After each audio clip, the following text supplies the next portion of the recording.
not only are things going to be much more expensive because we no longer have the products, but you're not going to be able to put them on a credit card. You're going to have to buy the products and pay for them with cash. Forget about this buy now, pay later crap. That's over. You got to buy now and pay now, and you got to pay 3, 4, 5 times what you used to pay. If you look at where interest rates are and what the interest on the national debt is likely to be at the end of next year, we really need to cut government spending by about 50% in order to balance the budget. That shows you how out of whack it is and how far we're living beyond our means. Nobody is willing to cut the budget at all, let alone by 50%. So, there is no political way out of this. It's just not going to happen. So the reality is inflation is what's going to happen. Right? The money is going to lose a lot of value. The key is going to be to prevent hyperinflation. That's going to be the key, to prevent the dollar from losing all of its value. So people are going to lose the value of government benefits. So let's say you're getting Social Security. The real value of those benefits at a minimum is going to be cut in half. That's reality. But the worst case would be if the value of your Social Security benefits go down by 90% or 99%. Right? Mm-hmm. So they're basically worthless because the currency is completely destroyed. So that's the outcome that we have to prevent.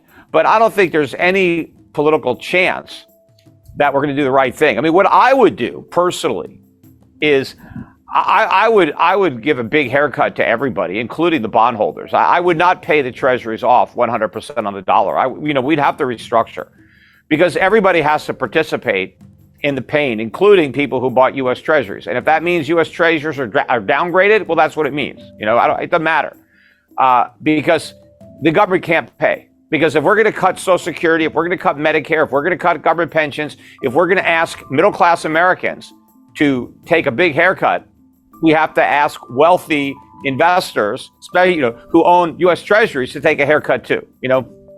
They took a risk. They loaned money to the U.S. government. The U.S. government was clearly bankrupt. They deserve what they get.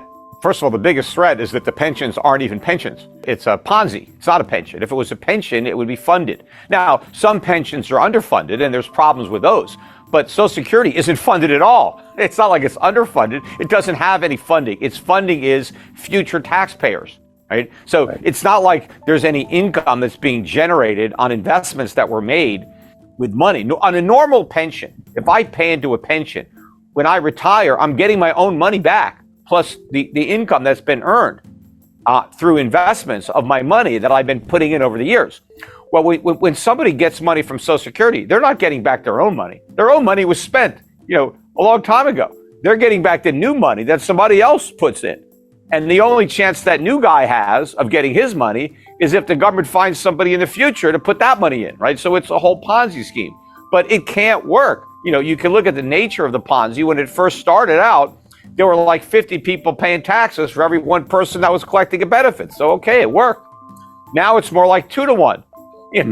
Pretty soon it'll be 1 to 1, right? It can't work. You can't, one person can't support himself and an entirely additional person. The numbers just don't make it.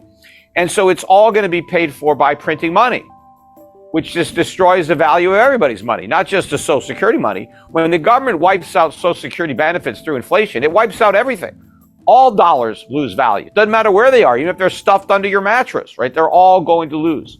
But I still don't think the mainstream really understands the significance of what this means and how life in America will change so profoundly if the dollars, or when the dollar's reserve currency status is lost.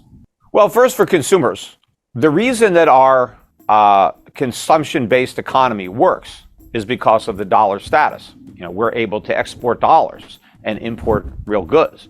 We have $1 trillion a year trade deficit, and we pay for all that merchandise just by printing money.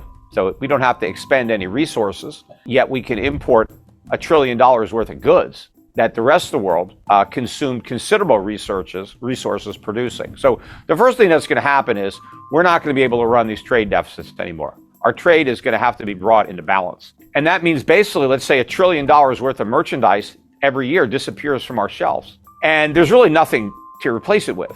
So what's left is just going to be that much more expensive because not that many people will be able to buy what's there, right? So your prices have to go way up because the supply of goods has gone way down.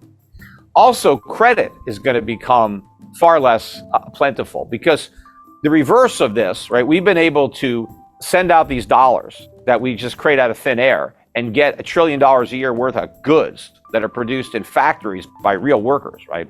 And then we give them these dollars.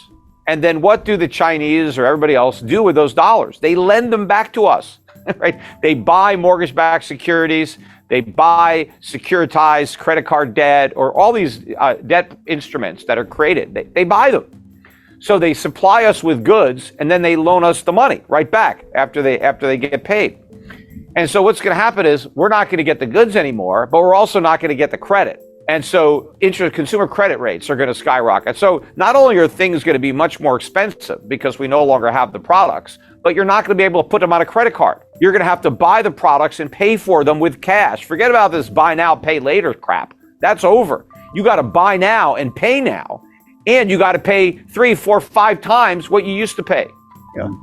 And of course, a lot of people are going to lose their jobs. There's going to be massive unemployment initially when the dollar loses its reserve currency status, because that reserve status has supported this consumer economy that is really just a gigantic distribution center where we import goods from the rest of the world and then we distribute it throughout the country.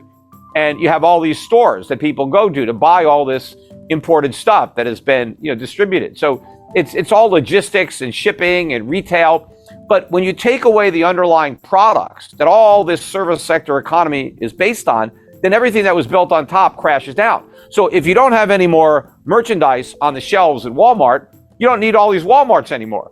There's too many of them. We got nothing to put on the shelves. We don't need all the people that work there. We don't need all the people that were delivering the goods. We don't need all this stuff collapses when you pull out the bottom, which is the stuff.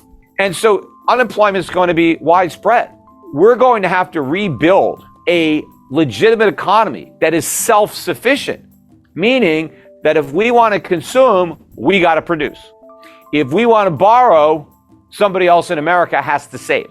We can't rely on the world's manufacturing capacity, and we can't rely on the world's savings. We have to rely on ourselves, like we did in the 1940s, the 1950s, 1960s, or go further back when we were an exporting nation, when we were a creditor nation.